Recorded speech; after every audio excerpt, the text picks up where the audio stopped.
you would help me. Do you know what this number is? Does it ring any bells? But I think you're referring to my compensation in some way. Yeah, well, in some way. This was your compensation in 2017 for being CEO of Celgene, and that's a lot of money. Any increase in the price of Revlimid would also increase your bonus by increasing earnings. Isn't that right, Mr. Ellis? If revenues increased and expenses did not, then earnings would be enhanced. Thank you. In fact, you personally received $500,000 personally just by tripling the price of Revlimid. So to recap here, the drug didn't get any better, the cancer patients didn't get any better, you just got better at making money. You just refined your skills at price gouging. What you just saw was Representative Katie Porter grilling Mark Alice, the former CEO of pharma company Celgene, over massive price hikes on their cancer drug Revlimid. The executive admitted that, despite the huge added cost to patients, the drug was fundamentally unchanged. It didn't work better or faster, there had been no improvements to effectiveness, it was exactly the same product. And yet the price for a single pill had jumped from $215, already very expensive, to $763. Where did this extra money go? Straight into executive pockets. Alice, who was already paid $13 million per year, netted an extra $500,000 simply for raising the price of a single drug. This particular exchange went viral back in 2020, but the despicable practice of medical price gouging is far more widespread than this single example. In fact, it's standard American operating procedure. Sorry, second thought. Have you thought about why we do this, sir? Excuse me. If it wasn't for the American working class literally fucking getting gouged out the asshole for the 10x pharmaceutical price that we pay for on average, how else could these big pharma executives fund their private jets, sir? Okay? It's necessary for innovation, and it's necessary because we're subsidizing the rest of the planet. No, the fuck we're not, by the way. Just the counter to that is always, we're subsidizing the rest of the planet, okay? And how you know, Pfizer and whatnot can fucking pay for such bottom of the barrel prices on the other countries, which is bullshit. And that the other counter is that it's good for innovation, which is also bullshit. R&D is very expensive, yeah. Which is precisely why it is impossible to do. It is impossible to do with publicly funded research. Oh, wait, that's not true. It literally gets done with publicly funded research all the time. Oh, but the novel chemical compounds actually are found significantly more in privately funded research. Bullshit.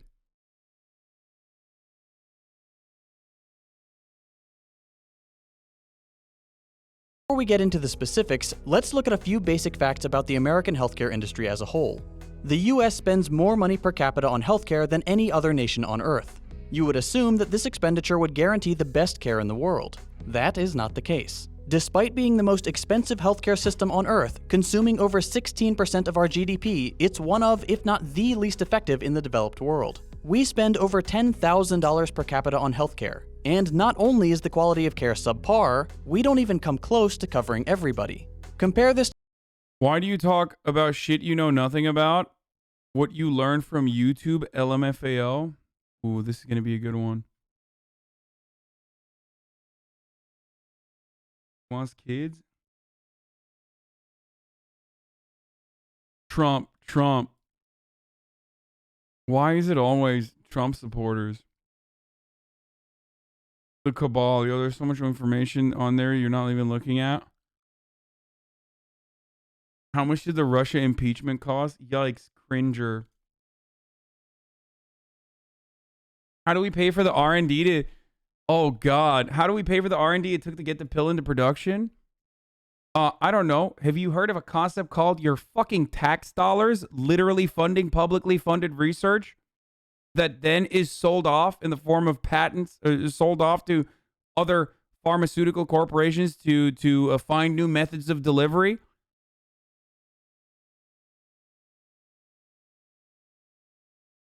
Love that, dude. Love that for you. Maybe one day you will no longer be stupid.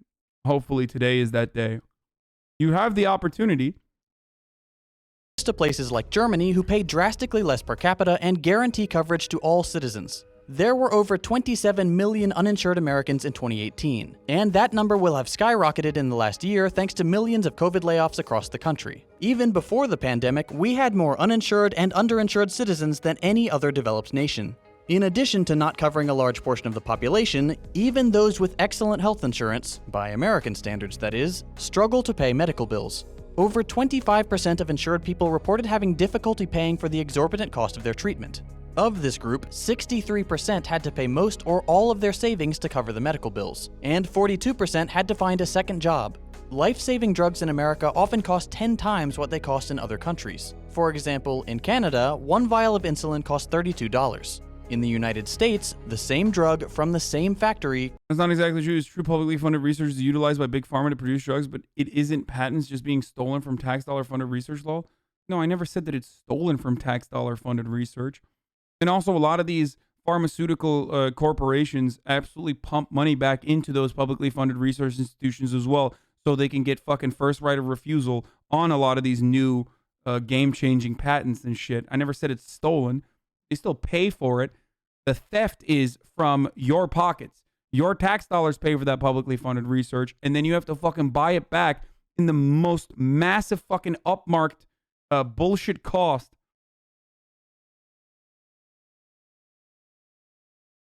Especially when comparing those same prices to the rest of the fucking world.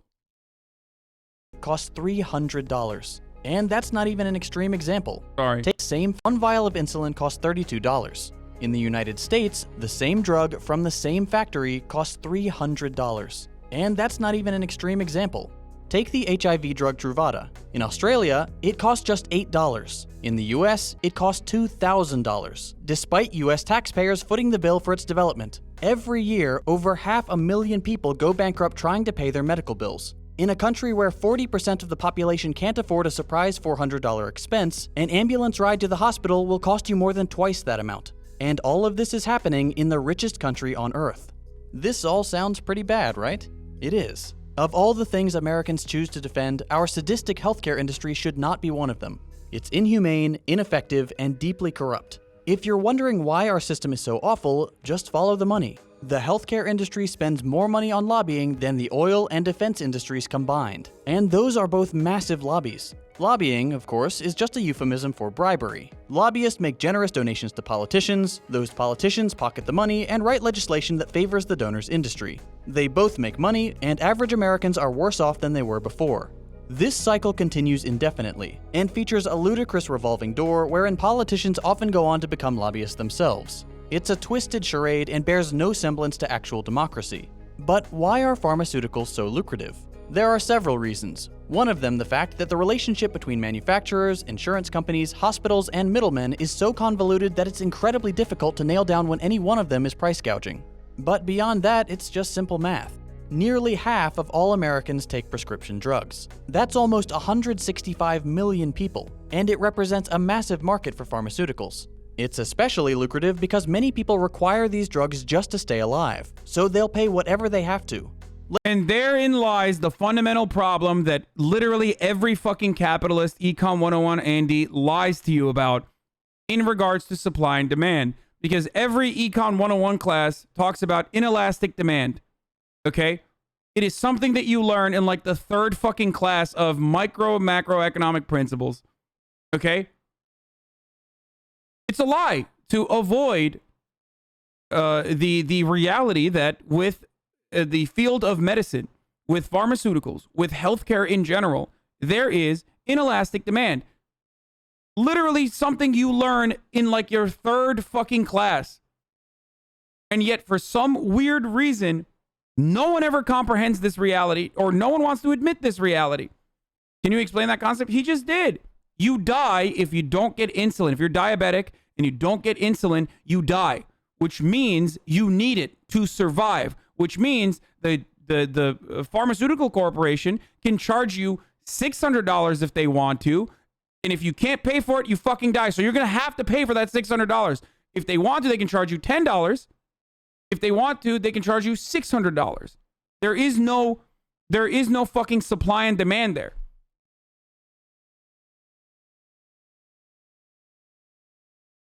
That's what the textbooks teach as well. Yes, but for some fucking weird reason, no one ever adds that next puzzle piece, I guess.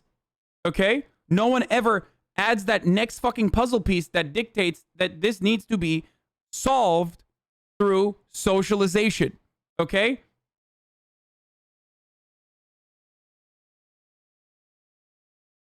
For some weird fucking reason, I don't know why, people refuse to comprehend this basic principle that they learn. Let's take perhaps the most common example, insulin. There are roughly 23 million diabetics in the US, and if we expand that category to people who are pre-diabetic, the number shoots up to 100 million people, nearly a third of the total US population. When someone has diabetes, they rely on insulin. It's not optional. The average diabetic needs somewhere around 2 to 3 vials of insulin per month, though some people require much more, in the range of 4 to 6 vials. Given the price of insulin in this country, the monthly cost is just too much for many people to afford. All right, so For the record, I'm not even saying that like econ textbooks are not full of ideological garbage. I'm saying that even within the econ textbooks, even within those ideological confines, it literally doesn't make fucking sense. And yet people still avoid the second part of that equation. I got a serious question for everybody out there. I generally want to know this, okay? How is everybody making it? How? I'm like, I've worked for like 17 years. I work all the time. I've been paying medical bills on my son for 9 years since he was born. And he was just diagnosed with type 1 diabetes and has to have insulin every 2 hours. I just got his prescription. It was $1,000. I couldn't pay for it. I now have to go in and tell my 9-year-old son I couldn't pay for it. I work a full-time job. My husband works a full-time job. I work third shift. I go to school during the day. Why do you think this is a decent counter? He's using stats on all diabetics to describe a problem exclusive to people with type 1 diabetics. Who cares, dumbass? Inelastic demand still fucking exists for every part of the fucking pharmaceutical industry. You get that, right? Because nearly every drug is fucking life-saving, or at least managing pain, allowing you to live normally. Like, is your counter literally just don't take the medicine? Because unless your counter is literally just don't take the fucking medication, you cannot fucking make a statement like that.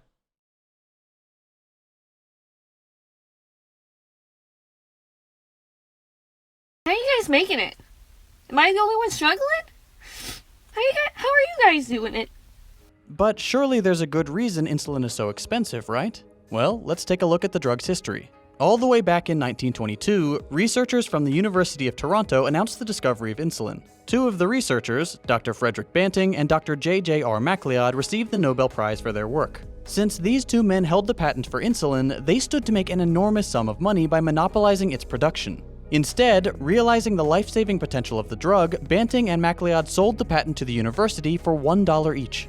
To the people who say there would be no innovation without financial incentive, here's a prime bit of evidence to the contrary. There are few things more lucrative than medical patents, and yet these men sold the rights for next to nothing. Why? Because they actually cared about other human beings, and not everyone is so I'm glad that what we did with that was worthwhile here in the United States. Perverted by the profit motive. After the patent was handed off to the University of Toronto, the institution made a grave mistake. They licensed the manufacturing of the drug to Eli Lilly and Novo Nordisk. When the US gets its hands on something, it immediately ceases to be a force for good, and becomes nothing more than a way to generate ever greater profits. And that's exactly what happened with insulin. Also, it's top of the hour every hour, so I'm going to run an ad right here. And if you'd like to avoid the ads and enjoy an ad-free broadcasting experience, all you need to do is subscribe. That's what happens when you go corpo, baby. You can subscribe for free with your Twitch Prime by connecting your Amazon Prime account to your Twitch account. It gives you one free subscription a month. Here's the fucking ad. There it is, baby. There it is, baby. Title says Stonks the Big Short Day of Reckoning. Wait, is that what that says? Fuck, I gotta change my title. Holy shit.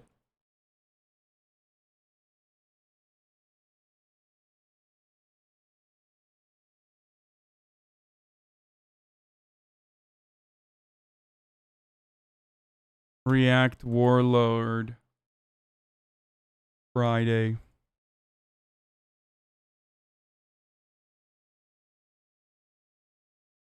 I ran the ad. Most people don't even fucking get the ads. Like, I ran it.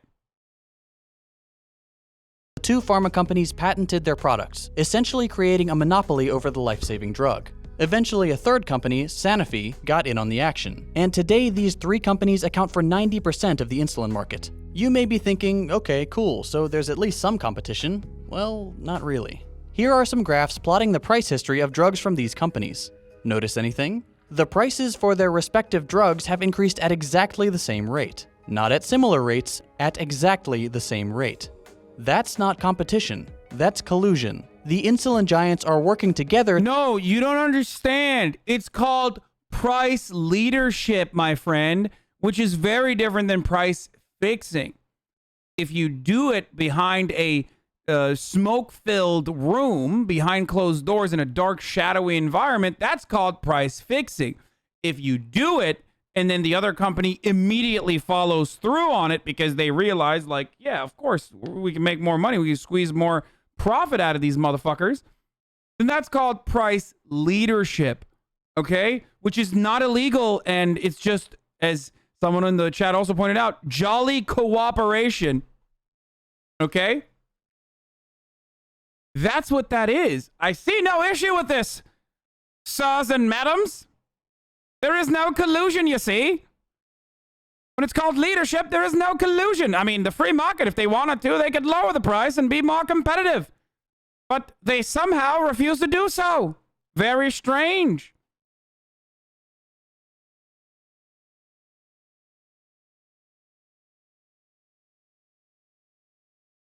Well, after all, we do have a fiduciary responsibility to our shareholders to maximize their profit. To ensure that they all make as much money as possible. Well, that's horrible, but surely someone could just make a generic version of insulin, right? That would force the big three to lower their prices. In theory, sure, but here's the thing about patents. If you hold a patent for a particular drug, no one else can produce that drug for a certain period of time. When that time is nearly up, you can simply make a small change to the formula, refile the patent, and boom, you've just secured your monopoly for another 20 years. That's exactly what the big insulin producers have been doing. And here's the absurd part. You don't even need to improve the product. You just need to change it, and you need to be able to prove that it's not objectively worse. Patent law is completely broken, and that's part of what has allowed the insulin giants to maintain their stranglehold and keep inflating their prices while Americans are literally dying over the lack of a drug that was intended to be made available for even the poorest people around the world. It should come as no surprise that between 2005 and 2015, 78% of drug patents were not for new drugs, but for slightly modified versions of where the R&D cost goes to finding new ways of delivery. Now that is called innovation, my friends. When I look at the same exact drug and figure out a new form of delivering that drug, I can repatent it for another 7 years before generics can come into play. And that is the market working as intended, my friend. R&D prices, baby. Of existing ones in order to extend their patents. This practice, paired with the fact that the FDA does not regulate drug prices, has made the US a wonderland for exploitative corporations and predatory institutions. The solution to inelastic demand is not socializing. Government intervention makes everything worse and more expensive. When they stepped in to offer cheap loans for college education, all we did was cause the cost to skyrocket. Oh, I want to fucking die. It's so stupid, dude. This is the most brain-dead fucking take. Hey, inappropriate. Do you know that other countries exist on the planet? Are you aware? You know, other countries exist, right? Like, literally, look north, you stupid motherfucker. Just walk north. Like, walk until you hit the water. And then jump in the water in a video game. And then swim across if there is water. and you will arrive in this magical, mystical land called Canada. It's so strange, I know. It's so strange to think about this magical, mystical land where socialized medicine would ever alleviate people's problems. Yeah. It's fucking nuts, dude. They do it. They literally do it.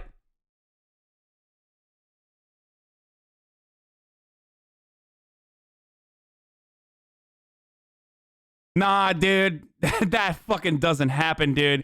That literally doesn't happen. You're lying. I only can think about America and more America.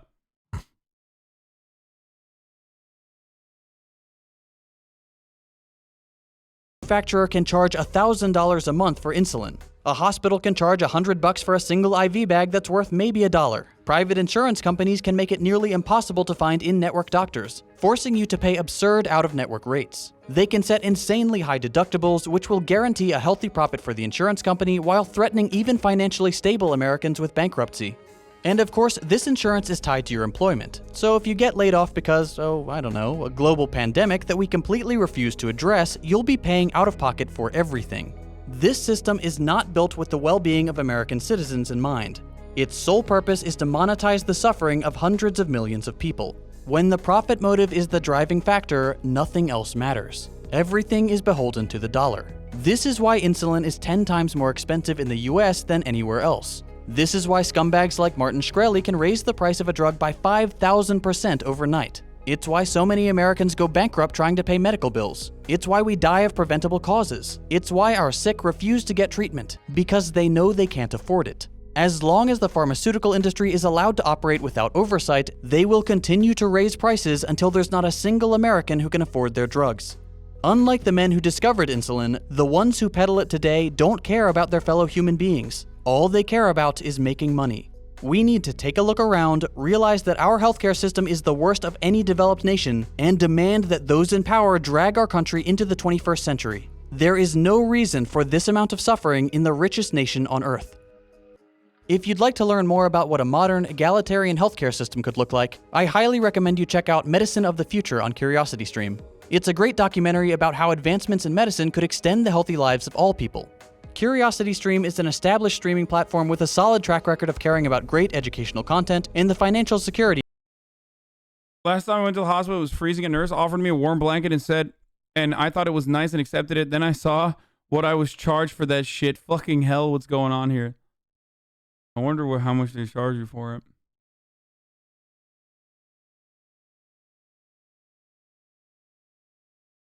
The funniest part is like, our fucking Canadian friends up north are literally constantly fighting new battles against socialization, like in areas that are private, for example, or not covered, like dental insurance is like a part of the political conversation there. Whatever you don't socialize, you end up having to fight for.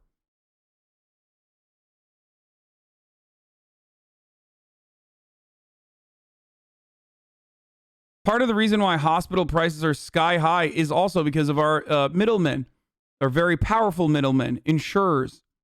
We're going to continue. Who have no interest in like actually driving down cost and can very clearly put that cost back onto the consumers while also tacking on an additional chunk onto the bill by simply existing, which is great. With that new alert from law enforcement warning that followers of the baseless QAnon conspiracy theory may be planning violence across the U.S. in coming days. TJ, you spoke with one former believer. And George, as we were all, so many of us watching the inauguration, watching this peaceful transfer of power, there are so many QAnon followers who were watching it looking for something else. They were waiting on the military to come in and arrest Democrats and keep Trump in power. They were literally waiting on that. That's one of the conspiracy theories out there for QAnon followers. Well, when that didn't happen, reality set in for a lot of them, leaving many of them disillusioned and now looking for a way out. Law enforcement concerned this morning that QAnon followers Inappropriate responded? What did he say? What did that fucking hog say, dude?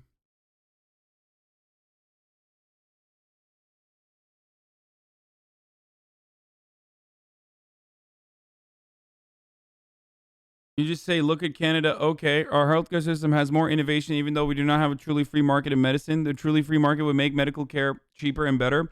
You can't compare it to the US because it is not free market. What? Dude, true capitalism hasn't existed, brother. That's why. Like, if we had true capitalism, dude, it would be so good. Also, you're literally wrong. America is the leader in medical innovation only in totality, and that's because we are the largest, one of the largest fucking countries on the planet. Okay, but if you look at per capita, on a per capita basis, innovation in the form of new novel chemical compounds and whatnot, America is not the fucking leader in innovation. I don't know if it's Canada. It's not Canada. It's certainly not Canada, but I think it's like, it's not China either. No, it's not China. It's European countries.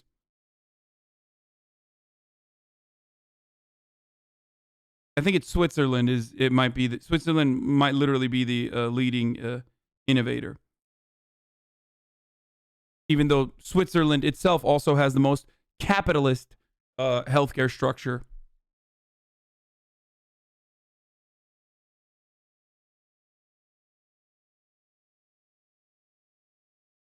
UK, India, China. For educate, the United States has been the global leader in health technology development with a market size of roughly 120 billion, while U.S. continues to reign in biotechnology. Several countries are adopting new policies. Yeah, this article is bullshit.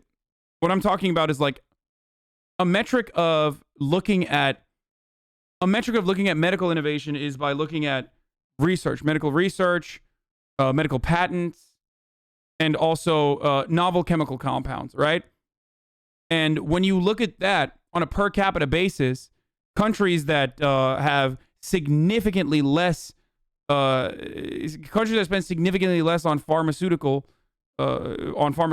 are absolutely above and beyond. America does not crack the top 10 in per capita medical innovation in comparison to countries with socialized forms of medicine.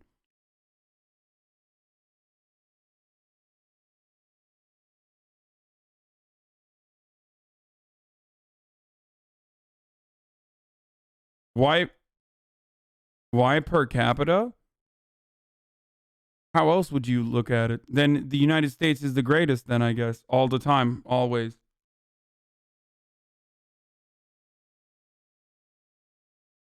Why wouldn't you look at it on a per capita basis? If you want to recognize, like, if you want to look at, like, efficiency, and if you're crafting an argument around, listen, if you want to look at efficiency and you craft an argument around how the United States is the fucking leader in medical innovation, you have to literally look at per capita and not just the largest country with the most fucking colleges and with the most researchers. Not the largest country, but you see what I'm saying, right? In comparable OECD nations, we're talking about one of the largest countries on the fucking planet with the most medical research happening. Of course, it's going to be usually around in the top slot. It's kind of the same mentality as like America having some of the most COVID cases on the planet, because then I'm less wrong. LMFAO.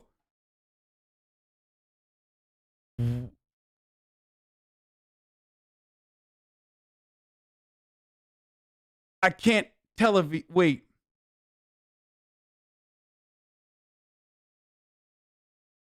Fuck.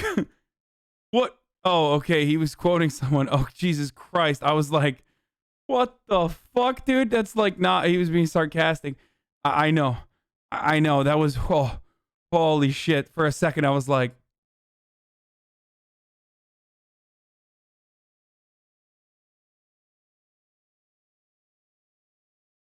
Jesus Christ. For a second, I was just like, oh my God.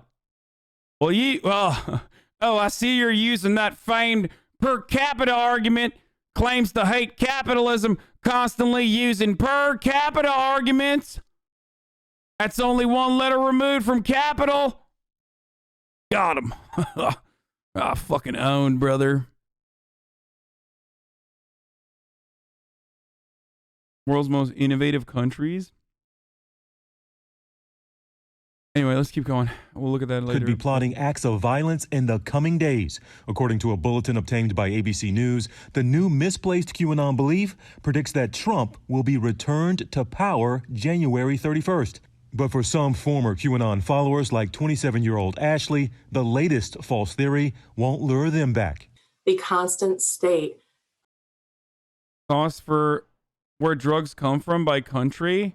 Same paper I was summarizing the other day had some interesting data. 60% of our drugs have fingerprints of biotech companies on them, either from alone or from university-derived drug candidates. And very other countries do biotech-derived drugs, make so much showing of it all. Sells blah, blah, blah. There is fuck. Where is it?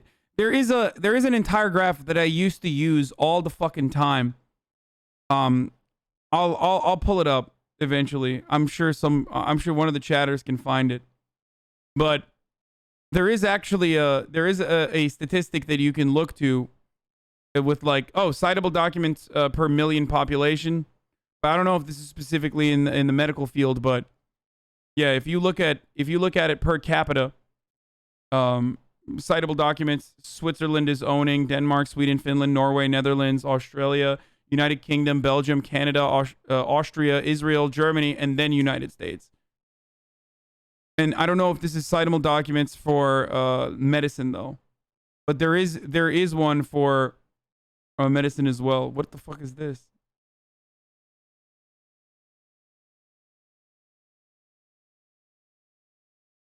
I think this was what it was. Yeah, Global Innovation Index 2019 released. I think where is it? I think this is literally, I think this was it.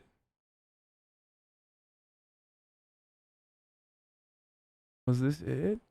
I don't remember.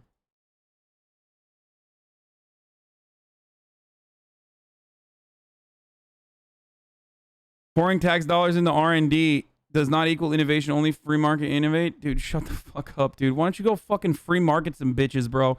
That's all I got for you, okay? You're so fucking delusional. Like, you're literally writing this on the fucking internet, which is the most important technological accomplishment that has occurred in our lifetimes and perhaps in the history of the planet, okay? With some exceptions. But every single form of innovation, technological innovation, has not come as a consequence of the profit motive, okay? And it's come from the public sector. Motherfuckers weren't making the wheel so they could, turn profit on it, or figuring out how fire works to turn profit on it, just like they literally weren't trying to do it because profit was the main motive for the many, many, many years of loss-enduring publicly funded research that created the internet.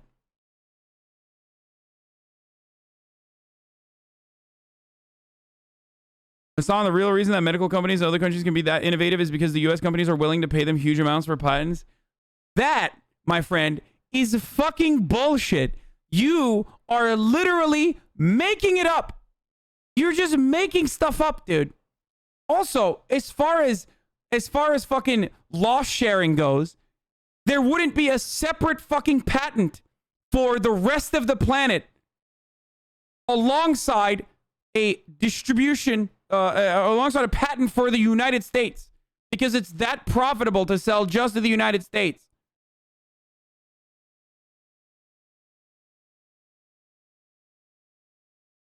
And it still doesn't make sense, you dumb moron. Then why is America not number one?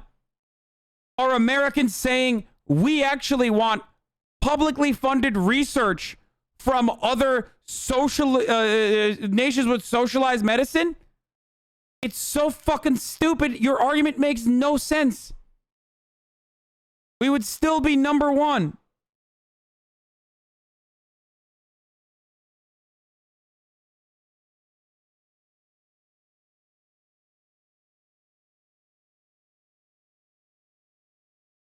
And then there comes the dumbest fucking argument. There's a reason that foreign royalty flies to the U.S. for medical treatment. We are far and away the most advanced me tech nation. That is so, like, that is absolutely the baboon take that I hear from Republicans all the fucking time. First of all, that's not even fucking true. Medical tourism is popping off in Turkey, okay? Like, there are plenty of countries where literally, like, there are more people leaving the United States to go to get fucking actual medical treatments as a consequence of cost for the most part than the United States. There's medical tourism to fucking Korea. There's medical tourism occurring from the United States literally to Mexico so that they can buy pharmaceuticals at a cheaper price to Canada if they can.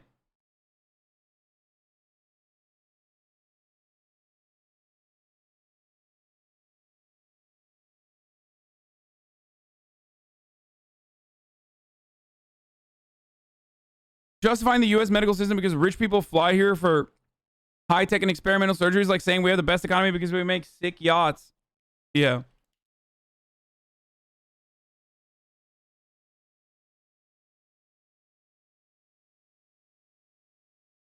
No, but you don't understand, brother. People go to America, brother. Rich people go to America. Yeah, fuck off, dude. Good. Also, the other side of that argument is you're basically saying, I don't want socialized medicine because they're going to ration healthcare, right? In order to make sure that everyone can get it. Because in the current system, we ration healthcare by who can pay for it.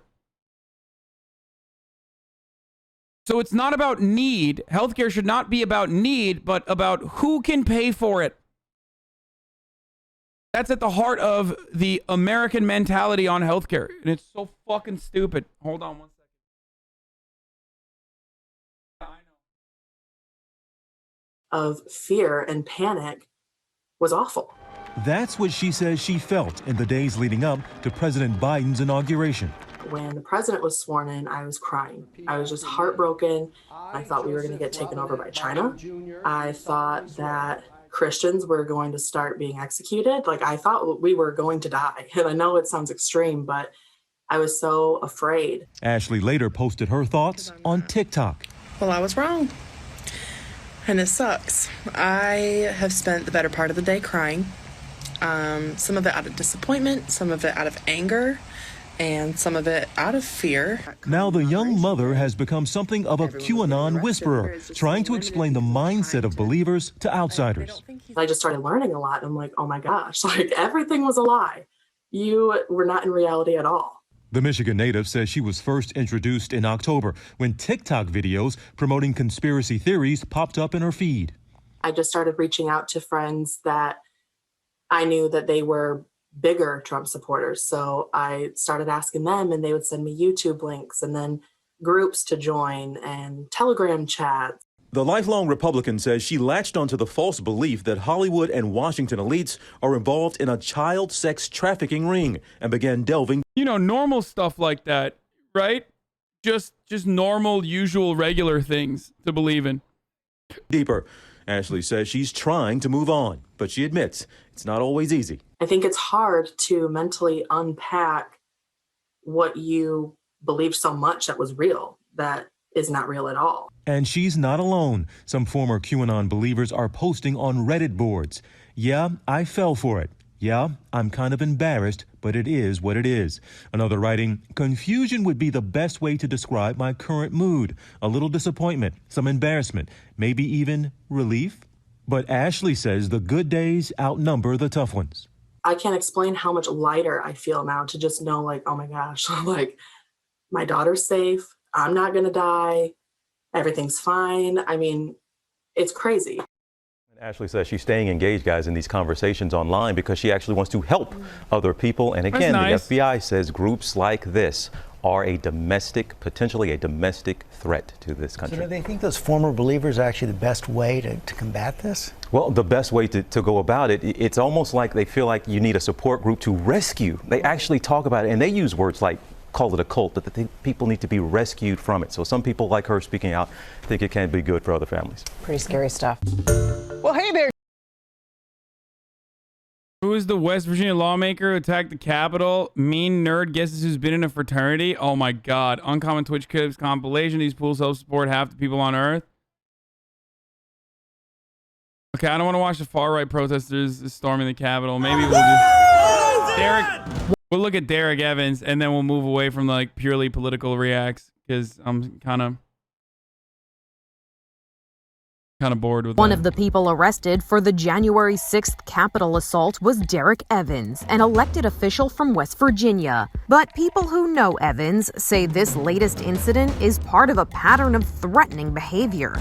Kyle Vass is a West Virginia-based freelance journalist who's covered Derek Evans. Derek Evans is in the Capitol! Wasn't really a known figure throughout West Virginia, I wouldn't say, until he started live streaming himself on Facebook, going to the Women's Health Center, which is a women's health clinic in Charleston, West Virginia.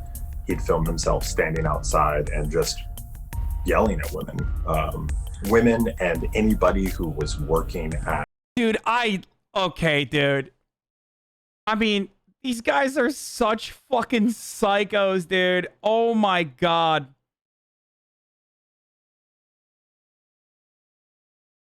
Oh my fucking lord.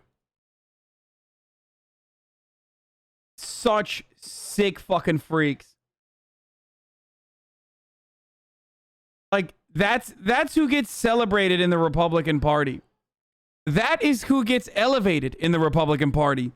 Like, actual fucking weirdos who plant themselves outside of healthcare facilities. They yell at women. They're like, this person needs to be a part of the West Virginia legislature. At the clinic, if he saw somebody working there going in and out of the doors, he would yell at them and say, how can you do this? How dare you work at a place like this? You're killing babies. Jamie Miller encountered Evans during her volunteer shifts at the Women's Health Center. Derek Evans just showed up at the Women's Health Center one day, and I remember that it was really cold outside, like it was snowing, and he was videotaping it and live streaming. He started harassing the escorts. He would call them death escorts, and he would, essentially dox them. He would find out information about people like Jamie and start going up to them and saying off-putting, creepy things. And they would, all scream my name, and I'll say things about my business, say things about my looks, call me names, and it was constantly berated, and it was all live streamed, and he knew my name, knew where I lived, knew my number, like everything.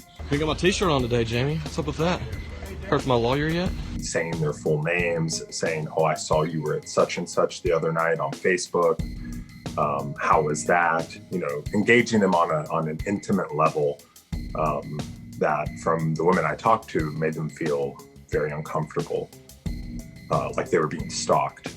And so I became like... I mean, he was literally stalking them. Like, he turned his, original passion, which was stalking women and creeping them the fuck out, into his political point of view. And then also his hobby turned into his profession. Very cool. The American dream, baby. Kind of the focal point of the harassment. It was not fun.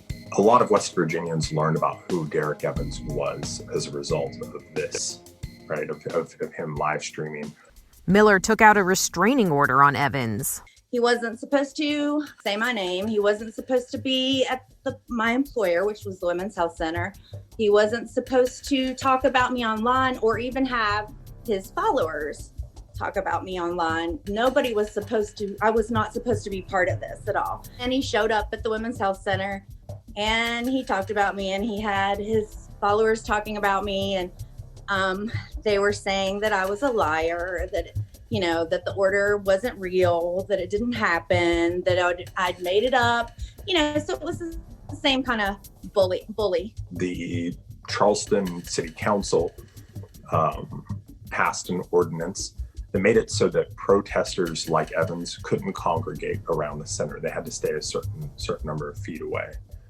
And so that kind of died down. It fixed that part of the problem. But Evans used his notoriety to seek a greater platform. A few months later, his face started popping up on billboards all around this area. And it was Derek Evans, House of Delegates. He was running for the House of Delegates. And when I personally saw it, it took me a minute to register. Where do I know that name? I recognize that face.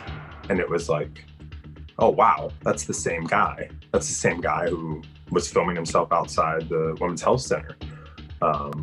He's running for office. And anyone who can't distinguish that, like, this is literally at the heart of the Republican Party, because this is the base of the Republican Party, and this is precisely what was going to inevitably happen within the Republican Party, has just never paid attention to the Republican Party. Okay? George W. Bush, Sarah Palin, and turning away Ronald Reagan kind of kick-started it. They tried to rein it back in with the country club Republican takes from George H.W. Bush, or George H.W. Bush, sorry. But George W. Bush and Newt Gingrich and all these other fucking psychopaths in the Republican Party absolutely turned it into what it is now. Like, they always recognized that this was what the base was, and they just knew that in order to win, they had to heighten that. wasn't that the same guy who had a restraining order taken out against him? When I heard that he was going to run for office, I thought, there's no way in the world that this man... Dude, he looks exactly the way you would assume he looks like. What is this, PWC based? I saw this weird, like, billionaire rich Andy go on TV this morning, being like, oh my god, it's an attack on the wealthy. Did he expect the general population that is struggling to feel or care about that shit? Did he expect people to give a fuck about whatever he's saying? What a degenerate. He's right. To even find the idea that anybody... That's the same motherfucker who cried in 2019 when Elizabeth Warren pushed for a wealth tax, by the way. On that same program, he literally cried. Nobody would care about him. Bitch ass, pay your taxes. XQC.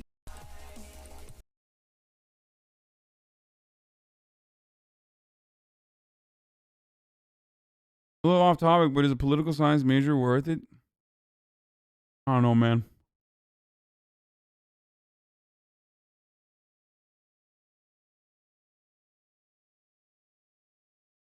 Yeah. Won't people please think of the wealthy? Why is nobody thinking of the wealthy? Come on, man. Would win. You know, there's just how could he that he ran for office, House of Delegates, and he won a seat in our House. Evans took office on December 1st, 2020. A month later, he was in Washington, D.C. Yes! We're going in. On January 6th, when the U.S. Capitol building was stormed, Derek Evans live streamed himself participating in this, going through the doors into the rotunda and occupying the Capitol building. It's made headlines as he was an elected official. My order ended December 31st, and within 8 days, he had federal charges. West Virginia state lawmaker Derek Evans is facing charges after live streaming himself entering the United States Capitol with rioters. Evans has been charged with one count of knowingly entering or remaining in any restricted building or grounds without lawful authority, and one count of violent entry and disorderly conduct on Capitol grounds. When he came back a few days later, the FBI showed up to arrest him, and a couple of days after that, he announced his resignation. To me, you know, it was a little bit, a weight was lifted when he had to resign, that he won't be there to make laws for our people here.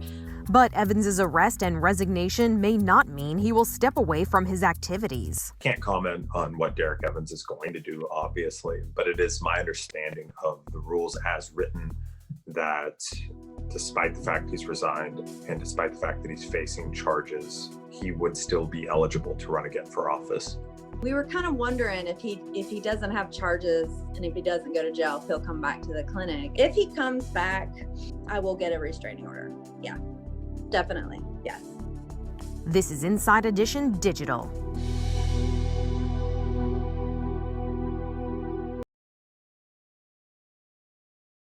It's so wild, dude. Yeah, it is this like a serial killer documentary.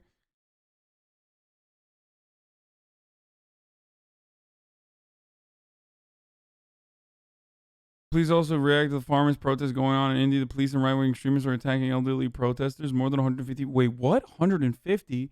I was looking into this earlier today, and it said only one person had died. And I was actually surprised because, like, I'm surprised that the fucking fascist Indian police only killed one person in these mass protests.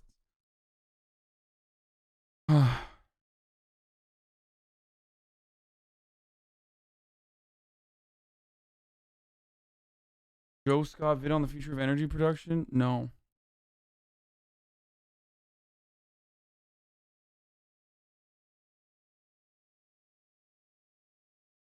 During the whole protest for 2 months, 150 people died?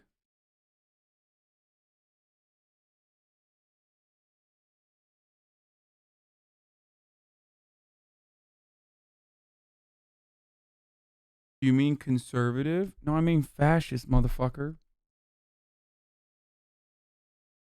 Did the Pro Controller come in? No, it didn't come in yet, but it's okay. I can fuck around with the other controller.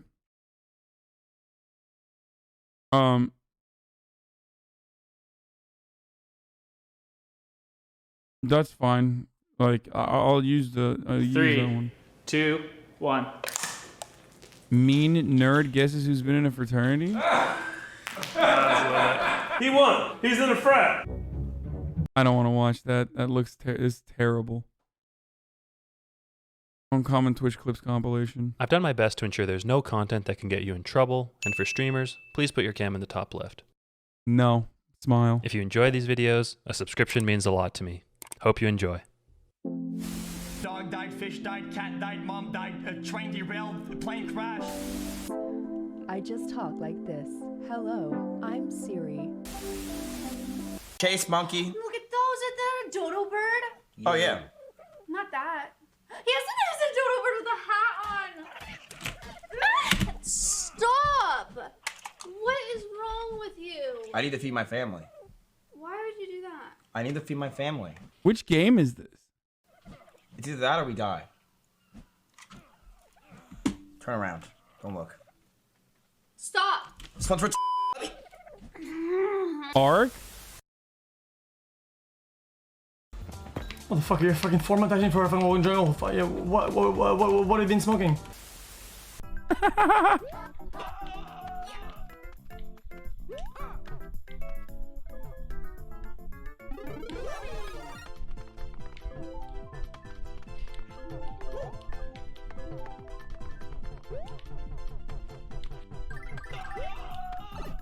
Whew. Finally!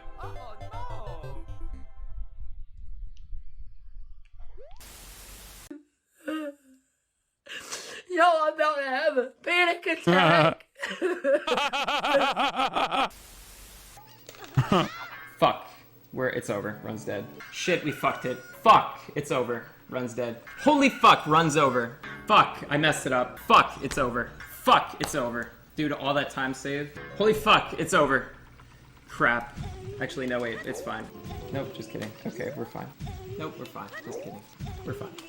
Nope, just kidding. Just kidding. No, wait, we're fine. I'm just kidding. I was just trolling. Nope, just kidding. Nope, it's not. I'm just kidding.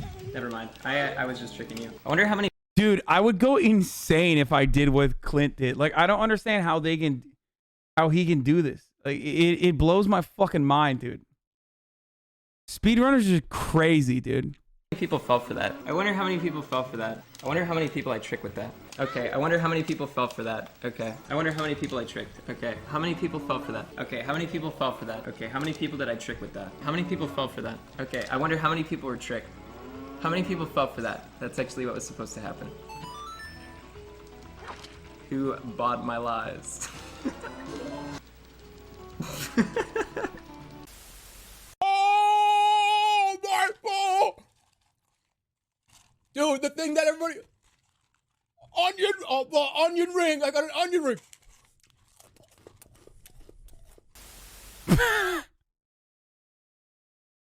Okay. It is pretty. Why don't they just... Safety is the It's a problem. She's lost her shoe. Hang on. I don't want to block. Alright, hang on, I'm coming. What game is this? Alright. Go, go, go, go, go, go, go, go, go. Wait, how did you angle this? This is a horrible angle. I told you it was too steep. Little ramp first. I told you it was too steep, man. But as long as you're beating the shit. I hate my fucking community sometimes. I swear to God. What game is this? Everybody said Ark. Like literally everyone said Ark. I think there was like 3 people that said Astroneer. Shit out of yourself every day. You can enjoy a wonderful sandwich. I'm not aware of anything. What's on my forehead? I can't see. Let's trade Dragon. Who's Dragon? Raid Hafu or Raid Dragon? It's not even Astroneer. Oh my God. Dragon. Y'all suck sometimes, man.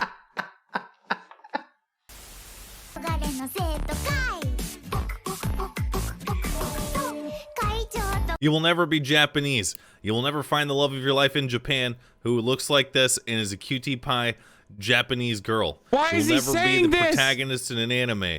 You will never have superpowers to allow you to overcome your most greatest tribulations. You'll always be a loser.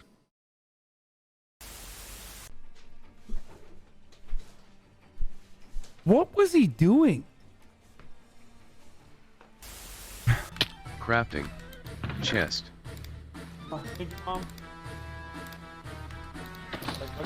Chest. Man! No! Huh? Black Zoomers LULW insert racist joke here. Chad, this is what I got yesterday. The Prince Street pizza that I got. The Sicilian pepperoni. Very thick. One of the better pizzas that you can have in Los Angeles. And there is a big pizza. There's a big pizza shortage out here, so it's a thick boy. But it's pretty good. Yes, it's haram pepperoni. So it's just a friend. She's tuned into OnlyFans. She has made only $500 by far. What? Why has she only made $5?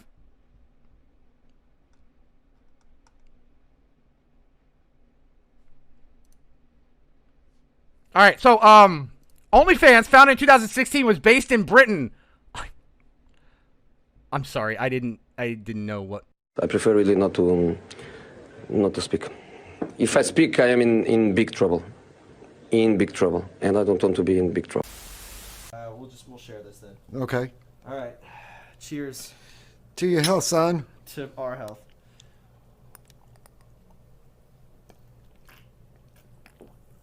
Want that? Yeah, but Take this. There you go.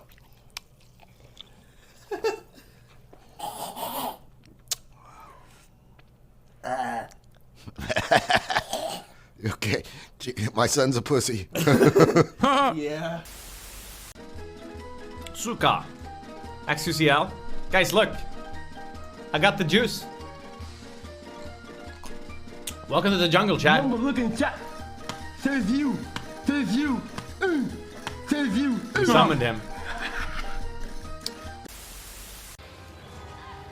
You grab her? Please eat her. Eat her, please. Wait, he's still in the cutscene. He's still in the cutscene. not cower as I did before. Finish it. Kill. Who is he attacking?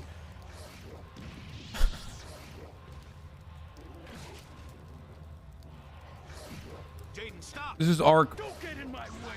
It's wait, he's blocking. It's not too late to renounce the dark side.